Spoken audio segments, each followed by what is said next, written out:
बार के लोकबंधन कार्यक्रम ये चौथा संस्करण जो चल रहा है, इसकी अवधारणा में और आज सुबह नंद कुमार जी के वक्तव्य में इस बात पे पर्याप्त प्रकाश डाला जा चुका है कि लोक की हम जब बात कर रहे हैं तो क्या है। तो लोक यानी जो कोई और भिन्न जीवन नहीं, बल्कि आम जनसामान्य का जो जीवन है, तो जिसमें लोग तो शामिल है ही हैं, पर उसके साथ साथ पशु पक्षी, नदी नाले, तालाब, पर्वत, ये सब कुछ भी शामिल है। तो इस पे विस्तृत में नहीं जाके, विस्तार में नहीं जाके सीधे बातचीत पे आते हैं। मुझे एक लंबा समय श्री रविंद्र शर्मा, जो सुबह के सत्रों में भी जिक्र आया था, फिर अभी के सत्र में भी 2-3 बार जिक्र आया, एवी भी आपने बनाया, तो एक लंबा सत्र उनके साथ समय उनके साथ बिताने के लिए मिला। वे यही तेलंगाना के रहने वाले थे, आदिलाबाद जिले के, और मैं लगभग आज से 22-25 साल पहले उनके पास आया था। तो सुबह पवन जी एक अलग तरह का अपना ट्रांसफॉर्मेशन की बात बता रहे थे कि कैसे एक अलग तरह की विचारधारा से फिर इस तरह की विचारधारा और इस सब का जो ट्रांसफॉर्मेशन हुआ है, तो लगभग दूसरी तरह का ट्रांसफॉर्मेशन मेरा हुआ था। तो मैं उस समय वर्ल्ड बैंक में जॉब करता था और उसके तहत यहाँ पर आदिलाबाद में पोस्टेड था, और वहाँ बहुत सारी जो बातचीत हो रही थी, ये हो रही थी, तो ये लगा कि गुरुजी के पास किसी ने भिजवाया, तो वहाँ जाना हुआ। और वो ट्रांसफॉर्मेशन ऐसा हुआ कि आज उनके कलाश्रम के बाद हमने वहाँ अपने जबलपुर में एक जीविका आश्रम बना के इन पद्धतियों पे कुछ प्रयास करने की कोशिश कर रहे हैं। तो उनके साथ जो लंबा समय मिला हमको बिताने का, फिर उसके बाद जो मेरा खुद का भी काफी समय 20-25 साल इन्हीं क्षेत्रों में काम कर रहा हूँ, मतलब उस समय भी आदिलाबाद में मैं ट्राइबल इलाकों में ही काम कर रहा था। उसके पहले उड़ीसा के ट्राइबल इलाकों में काम किया, फिर उसके बाद मध्य प्रदेश के ट्राइबल इलाके और बाकी ग्रामीण अंचलों में काम करने का मौका मिला। तो जो 4-6 चीजें जो शायद सुबह आज एवी में भी दिखाई थी सत्र के शुरुआत में रविंद्र जी ने, तो रविंद्र शर्मा जी ये बोलते हैं कि हमारा समाज यदि देखें तो ये 4-5 प्रमुख स्तंभों पर आधारित है। तो ये पूरा लोक जीवन है, लोक जीवन के पीछे कार्य करने वाली 4-5 दृष्टियां हैं। लोक जीवन दृष्टि का ये सत्र है। तो ये दृष्टियां है क्या? तो ये 4-5 दृष्टि जो देखते हैं लोग, इसको अलग अलग करके देख सकते हैं, लेकिन ये अलग अलग करके देखने वाली नहीं है। पहली तो है विज्ञान, दूसरा है कला, जिसके ऊपर सुबह सोनल जी ने भी बात की, सोनल मन सिंह जी ने। तीसरी है अध्यात्म, स्पिरिचुअलिटी, और चौथा जिसको हम लोग आजकल बहुत ज्यादा भूल रहे हैं, उसके बारे में कम जब बात होती है, वो है सामाजिक अर्थशास्त्र। और सामाजिक अर्थशास्त्र ऐसा था कि जब जो जिस तरह का अर्थशास्त्र था वो व्यक्तिवादिता के बदले सामाजिकता को पोषित करता था, जिसका जिक्र आप दोनों ने भी किया, सामूहिकता, सामाजिकता। तो ये चीज नहीं है। तो वृहद स्तर पे तो देखते हैं, ये समझ में आता है कि 4-5 पिलर हैं, लेकिन ये एक छोटे स्तर पे भी देखते हैं, छोटी छोटी सी चीजें भी देखते हैं कि यदि मुझे तिलक लगाना है तो तिलक केवल वैज्ञानिक कारण नहीं है तिलक लगाने के, आभूषण क्यों पहनना है, या बैठ के ही भोजन क्यों करना है, या संस्कारों का पालन क्यों करना है, या विभिन्न तरह के त्योहार क्यों मनाना है। उन सारी चीजों के पीछे सारी दृष्टियां हैं। उसमें विज्ञान भी है, उसमें कला भी है, उसमें अध्यात्म भी है, उसमें सामाजिक अर्थशास्त्र भी है। तो इनको हम तोड़ तोड़ के देखने की नहीं, लेकिन फिर भी हम कोशिश करते हैं कि एक चीज को समझने की। तो पहली दृष्टि तो है विज्ञान की। विज्ञान की दृष्टि में हम देखते हैं तो हमारे सारे जितने रीति रिवाज हैं, जितनी पद्धतियां हैं, काम करने के तरीके हैं, उसका पहला सबसे फोरमोस्ट कारण उसके पीछे का विज्ञान है कि ये चीज क्यों करना है, हम किसी भोजन में कोई भी चीज क्यों डालना है, किसमें अदरक डालना है, किसमें अजवाइन डालना है। हमारे हर सारी चीज के अलग अलग मसाले हैं। छोले बना रहे हैं तो अलग मसाले हैं, कुछ और सांभर बना रहे हैं तो उसके अलग मसाले हैं। क्या क्या चीजें उसमें डलेंगी, उससे क्या हमारे पास गुण आएंगे, किस ऋतु में क्या खाना है, ऋतुओं की संधि पे क्या खाना है, अलग अलग। बासेरा जैसी हमारे यहाँ चीज है जहाँ एक दिन बासा खाने का रिवाज है, कब उठना है, कब बैठना है, इस सब के पीछे यदि पूरी तरह से देखा जाए तो वैज्ञानिक कारण है। किस धातु में खाना है, किस धातु के बर्तनों में खाना है, कौन से पेड़ों की पत्तल में, प्रकृति में असंख्य पेड़ है, लेकिन किन किन पेड़ों की पत्तलों में हम खाना है, उसके पीछे पूरी तरह से विज्ञान है। तो पहला सारा कुछ जो कुछ हम देखेंगे, ये सारा कुछ विज्ञान की दृष्टि से ही संचालित होता है। और विज्ञान जब हम बात कर रहे हैं तो आजकल की ये टेक्नोलॉजी और साइंस और वो सारा तो पता नहीं क्या है, बट हमारी दृष्टि में जब हम जो विज्ञान बोलते हैं तो इसको और कुछ नहीं बल्कि प्रकृति के नियमों को ही चिन्हित करना, उनको डिकोड करना और फिर उनको हमको अपने अंदर में लागू करना। तो प्रकृति में जो चीजें हो रही हैं उसके हिसाब से, अब जैसे किस पौधे से, किस वृक्ष से, किस पत्तियों से क्या होता है, किससे किस चीज का निपटारा होता है, किससे कौन सी चीज ठीक होती है, किससे क्या चीज, ये एक तरह से पूरी तरह से प्रकृति के नियमों को हम डिकोड कर रहे हैं। किस जानवर के मूत्र से क्या होता है, हमारे इसकी बड़ी लंबी चौड़ी चीजें हैं। अलग अलग जानवरों की विष्ठाओं से अलग अलग तरह की चीजें होती हैं। कि क्यों हमको किसी तरह के मटकों में घोड़े की लीद ही क्यों मिलाना है, गोबर गाय के गोबर से ही लीपन क्यों करना है। तो इन सबके पीछे पीछे जो कारण रहे हैं, ठीक उसी तरह से पत्थरों का देखें तो पत्थरों में भी हमारे यहाँ पूरी लंबी चौड़ी उसकी है। जो शिल्प कला वाले लोग हैं वो जानते होंगे कि कौन सा पत्थर जागृत अवस्था का है, कौन सा सुषुप्तावस्था का है, कौन सा इसमें स्त्रीलिंग है, पुल्लिंग है, नपुंसक लिंग का है या उभयलिंगी है, कौन सा पत्थर से देवी की प्रतिमा बनेगी, कौन से पत्थर का काल कौन सा है, वो शिशु काल का है, यौवन काल का है। तो ये पूरे सब तरह से जितनी सारी चीजें प्रकृति में पाई जानी है उन सबको डिकोड करना और फिर उसको लागू करना। इसलिए हमारे यहाँ जो बहुत समय तक आदिलाबाद के इलाके में बात कर रहे हैं, आदिलाबाद के इलाके में तलवारें हमारे यहाँ बहुत बना करती थी। गुलाम जाति के जो लोग हैं ये लोहे का काम, लोहे की भट्टियों पे काम करते थे, यहाँ की तलवारें बहुत दूर दूर तक जाती थी और उसका टेम्पर देने के लिए ऊंट के मूत्र से उसको टेम्पर दिया जाता था। बहुत से चीजों में हम ये हिरण की सींगों से टेम्पर देते थे। हमारी ढलाई का बहुत सारा धातु विज्ञान हमारे यहाँ एकदम अलग तरह का रहा है।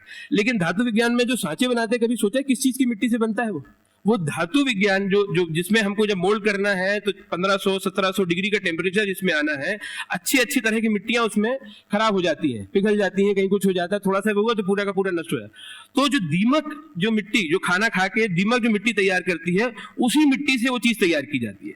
तो इतना जबरदस्त जो हमारा पूरे पीछे का विज्ञान रहा है। लेकिन विज्ञान तो रहा है, लेकिन विज्ञान के पीछे भी कुछ 3-4 प्रमुख विशेषताएं रही और भी बड़ी। पहली विशेषता तो ये थी कि विज्ञान को बहुत क्लिष्ट ना बना के, आज जैसे हम लोग देख रहे हैं इतना जटिल पूरा हो गया है, उसके बदले उसको बहुत ही सरल बना दिया गया था। अब उसको कुछ उदाहरण देखें। घर में रोटी बनाना है, रोटी बनाना अपने आप में यदि वैज्ञानिक दृष्टि से देखते हैं तो कितना तरह का वैज्ञानिक काम है। कितनी उसमें आटे में कितना पानी मिलाना, उसकी विस्कोसिटी कितनी होनी चाहिए, उसकी इलास्टिसिटी कितनी होनी चाहिए, कितना फिर उसके बाद उसमें बेलन की प्रक्रिया में है तो कितना प्रेशर से आपको उसको प्रेशर करना है, कैसा सेंट्रीफ्यूगल उसमें फोर्स काम करेगा, तब जाके वो मिलेगी। और फिर उसके बाद उसको सेकना का, तो सेकने में क्या टेम्परेचर रहना है, टेम्परेचर तवा के रूप में रखना है तो अलग है, फिर अंगारों में करना है तो अलग है। और ये केवल एक तरह की रोटी हुई। यदि रोटी के अलावा यदि हम पराठे की बात करें, फिर उसमें स्टफ्ड पराठे की बात करें, फिर उसमें हम पूड़ी की बात करें, तो पूरी प्रक्रिया यदि वैज्ञानिक दृष्टि से बदल जाती है। और ये केवल पहले आटे की रोटी, मतलब गेहूं के आटे की रोटी, फिर आप चावल की भी रोटी है, ज्वार की भी है, बाजरे की भी है, मक्के की भी है, मैदा की भी है। तो यदि इसको वैज्ञानिक विश्लेषण करें तो पता नहीं क्या होगा।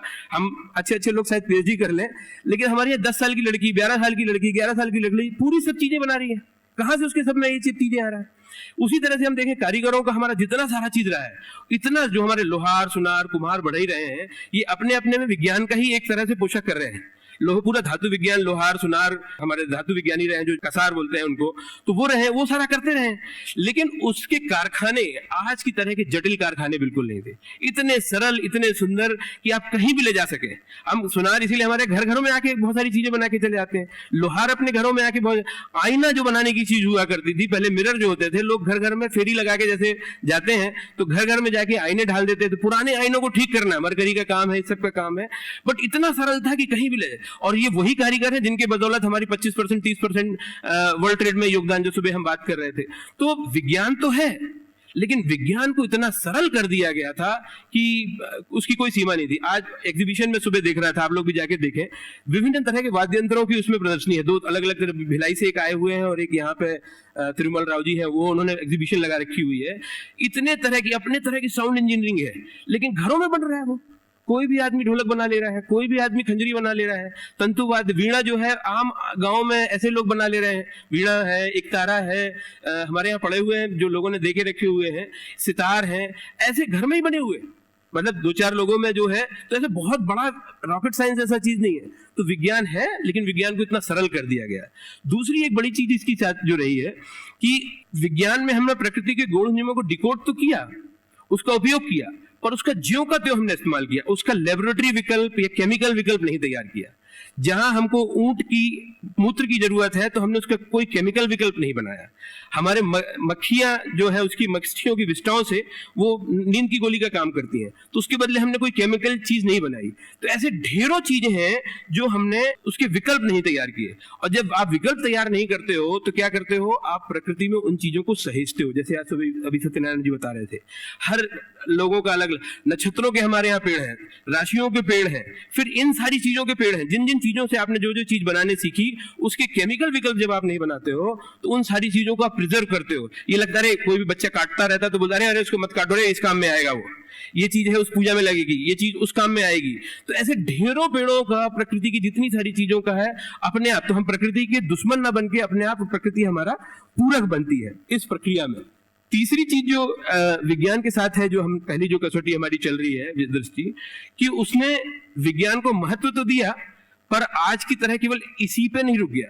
आज हम यदि देखते हैं तो हर सारी चीज जो हमारी भारतीय चीजें हैं, हम उसी पे जाके मोस्टली होता है ये क्यों हमने करना है क्योंकि ये वैज्ञानिक है, ये क्यों करना है क्योंकि ये वैज्ञानिक है, खाना क्यों खाना है सुबह इतने सूर्यास्त के पहले भोजन क्यों करना है क्योंकि वैज्ञानिक है। वैज्ञानिक ऐसी चीजें तो है ही सारी चीजें विज्ञान, लेकिन पहली कसौटी है हमारी, लेकिन वह एक मात्र कसौटी नहीं है, एक ही मात्र कसौटी नहीं है। उसके कारण, इसी कारण समाज ने विज्ञान से ज्यादा प्रज्ञान को महत्व दिया। सुबह पवन जी बात कर रहे थे कि क्या पे बहुत महत्व है, क्या करना है, तो क्या हमारा जो चीज है ये उसी दृष्टि में आता है कि ये पेड़ पौधे हैं, पशु पक्षी, इनका आपस में क्या संबंध है, हमारे साथ क्या संबंध है, ये पूरा रिलेशन वर्ल्ड कैसे एक साथ एक तरीका है। तो ये वसुधैव कुटुंबकम की जो बात है, तो प्रज्ञान, और इसीलिए हमारे यहाँ प्रज्ञानम ब्रह्म जो 4 महावाक्यों में से एक महावाक्य उसको बोला गया है। तो विज्ञान तो है ही, विशेष ज्ञान है, लेकिन वही बस चीज नहीं अटकना है, उसके आगे प्रज्ञान भी है। और इसका अर्थ ये नहीं कि विज्ञान को छोड़ दिया गया है, इसका अर्थ है कि विज्ञान को प्रज्ञान तक पहुंचने की एक सीढ़ी मान के चला गया है। तो विज्ञान भी जरूरी है, और लेकिन वहीं तक रुकना भी नहीं है। जैसे कि आज समाज में ज्यादातर, खासकर पश्चिमी विज्ञान की तरफ हम देखें तो केवल उसी पे ही जाके चीजें हो गई हैं। दूसरी हमारी जो दृष्टि है, ये तो रही विज्ञान की, दूसरी जो प्रमुख दृष्टि है जीवन को देखने की, समाज को, लोक जीवन को विशेषकर, वह कला की है। कला हमारे जीवन में, मतलब इसीलिए हमारी सारी चीजें देखेंगे तो वैज्ञानिक तो है ही, लेकिन वैज्ञानिक होने के साथ साथ कलात्मक भी है। हमारे छोटी छोटी सी चीजें, घर देखेंगे, अभी ये दरवाजे के निशान दिख रहे हैं, मंदिर दिख रहे हैं जो फोटो में ही दिख रहे हैं, वो नंदी बना हुआ है, ये सारा स्टेज भी है, और भी बाकी सारी प्रदर्शनी देखेंगे। घरों में जितनी सारी चीजें, दरवाजे हैं, खिड़कियां हैं, बर्तन भांडे छोटे छोटे से हैं, वो सारे इतने कलात्मक होते हैं कि उनको वो आज एंटीक के रूप में काम करते हैं। आज के हम किस सोफे को, किस चीज को, किस इसको हम एंटीक के रूप में रखना चाहेंगे, क्यों? क्योंकि वो चीज है ही नहीं, वो दृष्टि से ही गायब है। तो कलात्मक वैज्ञानिक होने के साथ साथ कलात्मक भी है। एक सुंदर जीवन जीने के लिए इसको बहुत महत्वपूर्ण माना गया है, और अध्यात्म में भी इसकी पहली सीढ़ी जो है कला को माना गया। इसलिए हमारी सारी पूजाओं वगैरह में देखेंगे, उसमें भी थोड़ा सा जिक्र करूंगा आगे, सारी पूजाओं में शुरुआत ही उससे होती है, बढ़िया से साफ सफाई करना है, चौक पूरना है, फिर आगे बाकी सारे काम होना है। कला हमारे मानस को भी ऊपर उठाने के लिए बहुत जबरदस्त भूमिका निभाती है। इसीलिए हमारे दैनिक जीवन के ढेरों काम हैं, हर सारी में गीत, संगीत, नाद, लय, तय सब मिलेगा आपको। घर में झड़ाइयों के गीत हैं, कुटाइयों के गीत हैं, पुड़ी बन रही है तो पुड़ियों के, मतलब उस समय के गीत है, बेल रहे हैं लोग बाग, उसमें इकट्ठे कम्युनिटी में जो बात बोल रहे हैं आप, तो वो लगातार हो रहा है। बड़ी पापड़ बन रहे हैं तो मसाले कूटने के तो गीत हैं, खेती में बुआई के गीत हैं, जुताई के गीत हैं, कटाई के गीत हैं, गहाई के गीत हैं, सबके अलग अलग है, कंटेंट भी अलग है, और उनके बिना गीतों की तो बात ही नहीं हो रही है। बैलगाड़ी घोड़ा गाड़ी की यात्राओं के गीत तो हम लोग को पता ही है, फिल्मों में भी बहुत सारे आए हैं कि जो आज इसीलिए कोई बस में बैठ के, कार में बैठ के क्या गीत संगीत पैदा होगा, तो इसीलिए कुछ है नहीं, ना हमारी फिल्मों में दिखता है ना कहीं और दिखता है, लेकिन कभी हमारे देखते हैं तो इतना सारा कुछ रहा है। ठीक उसी तरह से हमारे सभी संस्कारों के, ऋतुओं के, त्योहारों के, पर्वों के, सबके गीत है, संगीत है, नृत्य है, और उसकी लिरिक्स वगैरह जो है, पूरा जो है वो भी उससे मिलता जुलता चीज है। आज ये पैदा ही नहीं होते हैं गीत, नहीं तो पहले गीत अपने आप पैदा होते थे, उसमें कुछ करने की जरूरत नहीं होती थी, तो ये पूरी प्रक्रियाओं का हिस्सा हुआ करते थे। कला में ही हमारी इन सारी कलाओं के साथ साथ पार्थिव कलाओं का बहुत महत्व रहा है। पार्थिव कला और पार्थिव शिल्प, पार्थिव कला उसको कहा जाता है जो थोड़ी देर के लिए करते हैं, फिर उसके बाद उसको मिटा दिया जाता है, विसर्जित कर दी जाती है। घर में हर रोज डाली जाने वाली रंगोली, वो जो सुबह में पहले डाला जाता था, वो सारा उसी का उदाहरण है। मुग्गू बोलते थे यहाँ पे और बहुत सारे इलाकों में। हमारी गणेश पूजा, दुर्गा पूजा, महालक्ष्मी, महागौरी, ये सब उसी के उदाहरण है। कुछ दिन हम करते हैं, 8 दिन 10 दिन रखते हैं, उनका पूजा करते हैं, और फिर उसके बाद उनको विसर्जित कर दिया जाता है। तो ये कलाएं हमारे अंदर एक तरह का मानस तो पैदा करती हैं, ये पार्थिव कलाएं। दूसरे अंदर हमारे अंदर छोड़ने का मानस भी पैदा करती हैं कि चीजों को पकड़ के नहीं रखना है, मोह में इतने ग्रस्त तो नहीं हो जाना है। 8-10 दिन बाद, 2 दिन बाद, 1 दिन बाद, जैसा भी है उसको लगातार छोड़ना भी है। तो वो एक बहुत तरीके है। और मैं जैसे बोल रहा था कि पूजा की पद्धति से हम इसको बड़े आसानी से समझते हैं। पूजा की पद्धति में होता है क्या है, यदि देखा जाए तो एक सुंदर से छोटे से स्थान को, घर में पूजा घर 2x2 3x3 थोड़ा सा बड़ा पूजा घर होता है जितना होता है, छोटे से स्थान को साफ वाफ करके उसमें चौक पूरा जाता है, भगवान जी जो रहते हैं मूर्ति को स्नान करा के उसको कपड़े पहनाए जाते हैं, इत्र लगाया जाता है, फूल चढ़ाए जाते हैं, धूप जलाई जाती है, फिर आरती है, कथा होना है तो कथा भी होती है, फिर आरती गाते हैं। तो यदि इसको कला की दृष्टि से देखें तो आप उतने सुंदर से, उसमें होता है क्या पूरी प्रक्रिया में कि वो 15-20 मिनट की जो एक्सरसाइज है, आप छोटे से जगह को इतना सुंदर बना देते हैं, इतना आकर्षित बना देते हैं। उसमें स्पेस डिवीजन होता है, कलर सेंस होता है, गंध है, गीत है, संगीत है, नृत्य है, ध्यान है, वाद्य कुछ नहीं, वाद्य में कुछ नहीं तो घंटी बजाना है। तो ये छोटी सी चीज को भी आप कितनी कला के रूप में परिवर्तित कर सकते हैं। और दूसरी वही चीज जो विज्ञान के साथ थी कि इन चीजों के माध्यम से, ऐसी छोटी छोटी चीजों के माध्यम से ये हमारे दैनिक जीवन में लागू कर दी गई थी। ये कला कोई ऐसे 2 घंटे बैठ के अलग मैं एग्जीबिशन देखने जा रहा हूँ, शाम को थिएटर देखने जा रहा हूँ, वैसा वाला चीज नहीं था। हमारी जीवन शैली ही कलात्मक थी। तो ये एक पूरी पद्धति रही है। फिर कला के लिए एक बहुत बड़ा और जो माध्यम रहा हमारे जीवन में, भिक्षावृत्ति वाली जातियों का, जो हमारे यहाँ ऐसा बताया जाता है, धर्मपाल जी की कुछ उसमें आता है कि 7000 उपजातियां रही हैं भिक्षावृत्ति की, और हर भिक्षावृत्ति वाले की अपने तरह के वाद्य रहे हैं, अपने तरह के संगीत रहे, जो घर घर जाके आपको भिक्षाटन भी करते थे, लेकिन संगीत के माध्यम से अपनी पूरी चीजें प्रेषित करते थे। तो इस तरह से ये दूसरा जो हमारा यदि देखते हैं तो हमारा पूरा लोक जीवन जो है इसी तरह से की कलाओं से भरा पड़ा था। तीसरा जो प्रमुख स्तंभ है वो अध्यात्म का है। जिस तरह से हम लोग जीवन शैली में बात कर रहे हैं कि जिस तरह की हमारी जीवन शैली वैज्ञानिक थी, कलात्मक थी, ठीक उसी तरह से आध्यात्मिक थी। अध्यात्म भी कोई 2 घंटे अलग से बैठ के करने का, जप का, तप का या पूजा पाठ करने का यही माध्यम नहीं था। पूरी जीवन शैली आपकी कैसे आध्यात्मिक हो, एक आध्यात्मिक इंसान के कैसे कैसे लक्षण होते हैं, वो लक्षण कैसे विकसित हो, कैसे छोड़ने का मानस हो, कैसे हम निरंतर उच्चतर सोचें, जो कलाओं के माध्यम, इसीलिए कला को अध्यात्म की पहली सीढ़ी माना जाता था। तो उसमें ये कोशिश होती थी, हम जो सुबह आज शिक्षित अनपढ़ और शिक्षित की बात हो रही थी कि हम विद्वान न बन के सीधे ज्ञानी कैसे बन सकते हैं। विद्वान तो उस विद्या का पूरा अध्ययन करें, ये करें, बट ज्ञान उसका एसेंशियली हमारे अंदर में आ जाता है, तो हम चीजें उस तरह से कर सकते हैं। तो ये सारी चीजें जो रही हैं, फिर चाहे विज्ञान से प्रज्ञान की यात्रा हो, ढेरों तरह के पार्थिव शिल्प हो, कलाएं हो, जिनके माध्यम से अलग तरह के मानस बनते थे, भिक्षावृत्ति वाला जो समाज है जिससे हमारे अंदर निर्लिप्तता के गुण आते थे, ऐसी ढेरों व्यवस्थाएं थी जिससे लोक जीवन में अध्यात्म को स्थापित किया गया था। वो कोई अलग से करने वाली चीज नहीं थी। जो आखिरी जीवन दृष्टि है जो वह है सामाजिक अर्थशास्त्र। आज दुर्भाग्य से हम लोग देख रहे हैं कि बाकी सब तो फिर भी थोड़ा बहुत काम कहीं ना कहीं कुछ कुछ दृष्टि से हो रहा है, बट ये सामाजिक अर्थशास्त्र वाली जो दृष्टि है ये पूरी तरह से समाज से नजादिद हो रही है। सामाजिक अर्थशास्त्र एक इस तरह का अर्थशास्त्र, मतलब सामाजिक अर्थशास्त्र को जो है आज जितनी भी समस्याएं हम लोग देख रहे हैं, यदि उसके मूल में जाके देखेंगे तो कहीं ना कहीं इस सारी चीजों को हमको समझ में आएगा। और क्या समस्याएं हैं हमारे, जो निरंतर बढ़ती बेरोजगारी है, विषमता की, जो आज सुबह पवन जी बात कर रहे थे कि जो रिच और पुअर के बीच में जो अंतर आ रहा है, अमीर और गरीब के बीच में, वो इतना विषमता फैल रही है आर्थिक रूप से, व्यक्तिवादिता इतनी जबरदस्त हो रही है, जहां सामूहिकता की इतनी बात हुई, लेकिन आज हर सारा चीज मैं पहले आदमी कुटुंब था, कुटुंब से परिवार हुआ, परिवार से अब व्यक्ति पे आ गया है। एक लेवल पे आप धीरे धीरे तरह से व्यक्तिवादिता लाते आ रहे हैं। प्रकृति का अंधाधुंध शोषण है, प्रदूषण है, और बड़ी स्केल में लार्ज स्केल पलायन जिसको बोल रहे हैं। और पलायन होने के वैसे तो बहुत सारे कारण हैं, और कारण बोल रहा हूं, बहुत सारे उसके प्रभाव हैं।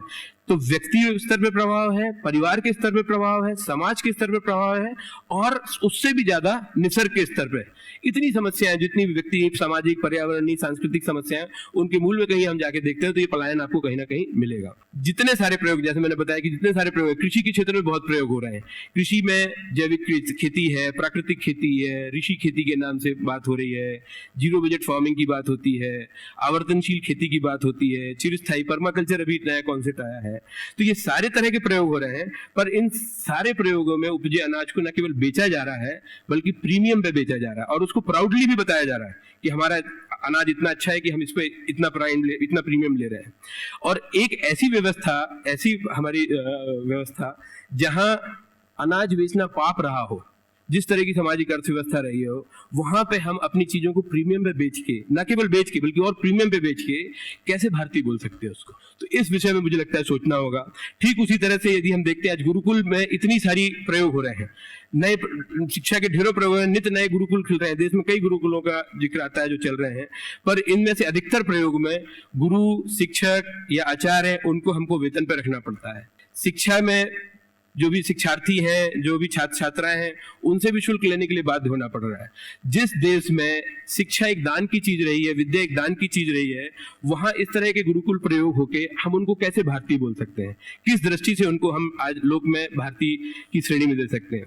ठीक उसी तरह शायद ही हमने कभी गौर किया हो कि हमारे यहाँ लाखों जातियां, लोहार, सुनार, कुम्हार, बढ़ई, बंसकार और उनकी भी ढेरों उपजातियां, हजारों लाखों जातियों का जिक्र आता है जो हमारी जाति रही है। पर कभी हमने गौर किया है कि हमें क्यों हमारे अंदर वैद्यों की कोई जाति नहीं रही है?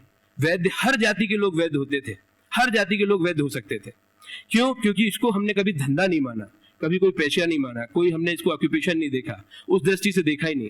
और आज आयुर्वेद के नाम पे और बाकी अन्य चीजों पे जो प्रयोग हो रहे हैं, जो पेड टीचर डॉक्टर्स हो रहे हैं, सारी चीजों में इस तरह के जो विधा आ रही है, तो इन सारे प्रयोगों में हम इसको भी किस तरह से भारतीय कह पाएंगे, भारतीय चिकित्सा प्रयोगों को, तो वो देखना होगा। और यही आज सभी जगह पे है। अभी मिट्टी के घर इतने सारी जगह बन रहे हैं, इको फ्रेंडली हाउसिंग आर्किटेक्चर्स की एक पूरी लाइन खड़ी हुई है जो मिट्टी के घर बनाने के लिए तैयार है। मिट्टी बस नहीं, बस सारे नेचुरल मटेरियल्स जो है, बांस के, मिट्टी के, चूने के और भी नेचुरल मटेरियल्स यूज करते हुए। बट यदि देखेंगे तो बन कौन से रहे हैं? ये फार्म हाउस, रिजॉर्ट्स, यही सारी चीज बन रहे हैं। मिट्टी के घर जो आम जनसामान्य की चीजें हुआ करती थी, वो आज प्रीमियम पे बेच के हम इतना तरह से उसको हम, क्या हम वाकई उसको कह सकते हैं भारतीय? ठीक उसी तरह से टेक्सटाइल के ऊपर में बात करें, टेक्सटाइल है, मिलेट्स का खाना है, ये सारी चीजें जो कभी एक आम जन केंद्रित हुआ करती थी, आज ये अभिजात जन केंद्रित होती जा रही हैं। सारी जगहों पे केवल उस दिशा में आते जा रहे हैं। तो इसको हमको देखना होगा कि हम इसको किस दृष्टि से कह सकते हैं। तो इसमें मेरा आशय इन सारे प्रयोगों को नकारने का नहीं है, ये शायद एक सीढ़ी है। बिना उन सारे प्रयोगों जिस स्थिति तक हम आ चुके हैं, ये आज मैं बात कर रहा हूँ शायद कह नहीं पाता यदि प्रयोग नहीं होते थे। बट ये आगे की दिशा की बात है कि यदि हम भारतीय जीवन दृष्टि की बात कर रहे हैं, तो इस दृष्टि से भी हमको सोचना होगा। यह भी एक विषय है, एक दिशा है जिसमें हमको सोचना होगा। मतलब कैसे संभव है, कुछ लोगों को समझ आ सकता है। तो 2 उदाहरण मात्र देता हूँ। आज सुबह भी जिक्र आया कि 20-25%, 30%, 33% तक की योगदारी, जो भागीदारी थी वर्ल्ड ट्रेड में, हमारी हुआ करती थी। और जब ये हमारी भागीदारी हुआ करती थी, भारत की भागीदारी होती थी, तो जो जो जो ट्रेडेड आइटम्स थे, ये केवल जो है ये मैन्युफैक्चर्ड आइटम्स थे। अनाज बेचना जिसमें पाप माना जाता था, अनाज बेच के तो ये सब कुछ नहीं हुआ। तो जब ये ट्रेडेड आइटम्स थे, तो ट्रेडेड आइटम, मैन्युफैक्चर्ड गुड्स, ये सारी चीज हो रही थी। लेकिन क्या टाटा बिरला से पहले हम उद्योगपतियों के नाम जानते हैं हमारे देश में? 17वीं शताब्दी की जिक्र आया, 16वीं शताब्दी का जिक्र आया, 15वीं शताब्दी का, जहां पे इतना वर्ल्ड ट्रेड में था। तो क्या वो मैकेनिज्म थे जो इकोनॉमिक डिस्पैरिटी की जो बात सुबह आज पवन जी ने भी की, तो ये क्या कुछ व्यवस्थाएं तो रही होंगी ना जहां वो सब चीज हुआ। 30% की योगदान भी है, लेकिन फिर भी हमने इस तरह के आज के लोगों को नहीं पैदा होने दिया। तो वो क्या पद्धतियां थी, यदि हम उस पर थोड़ा सा गौर करते हैं। दूसरा जिक्र आता है, आज हम ट्राइबल एरियाज की बात करते हैं। हर ट्राइबल एरिया में महिलाओं को आज से 10, 20, 25 साल पहले तक की उठा के देखें, कोई भी फोटोग्राफ हम उठा के देखें, हर ट्राइबल में, अभी मैं लवादा गया हुआ था अभी 2-3 महीना पहले निरूपा जी के यहाँ पे, तो बस में जा रहा था, तो बस में एक मेरे साथ एक और था, आर्यमन था साथ में। तो बस में मैं जा रहा था, तो महिला एक बढ़िया थी, कम से कम 5-7 किलो चांदी उसके शरीर पे थी। अभी की स्थिति में जिस ट्राइबल को हम इतना मार्जिन लाए, पता नहीं कहाँ पे आए, किस तरह से उधर तक पहुंचे, इतने पुराने लोग रहे हैं, वहां चांदी पहुंची कैसे? ये क्या देखने का विषय नहीं है? और ये तब जबकि भारत देश में चांदी होती भी नहीं है। यहाँ पे बहुत चांदी की मैन्युफैक्चरिंग की खदानें भी नहीं है, कुछ मैंने केमिकली भी हम लोग मैन्युफैक्चर करते हैं, वैसा भी कुछ नहीं है कि फैक्ट्रीज में पैदा कर ले रहे हैं और वहां पहुंची हो। तो ये चांदियां आई कैसे? तो ये जब हम देखते हैं तो हमारे को डिस्ट्रीब्यूशन मैकेनिज्म भी देखना पड़ेगा। प्रोडक्शन तो ठीक है, वो सारा कुछ ठीक है, तो वो आर्थिक जो हमारी व्यवस्थाएं रही है, सामाजिक अर्थव्यवस्था रही है, उसकी ओर हमको हमारा ध्यान इंगित करती है। तो ये 4 प्रमुख दृष्टियां हैं जो हमको देखने में मिलती हैं। और ये इस पे हम सब लोग गौर कर सकते हैं कि क्या ये केवल वनवासी जातियों के स्तर में रही है या कभी हमारे ग्रामीण इलाकों में भी रही, सारे ग्रामीण इलाकों में। जितनी प्रकृति प्रेम की बात है, गोंड, जिनको हम गोंड आज आदिवासी का सबसे बड़ा ग्रुप बोल रहे हैं। मैं जबलपुर से आता हूँ, जबलपुर गोंडवाना का एक तरह से सेंटर, एक तरह का सेंटर वो भी रहा है। वहां 500-600 साल गोंड लोगों ने, गोंड राजाओं ने राज किया है। वो कहीं राजा थे।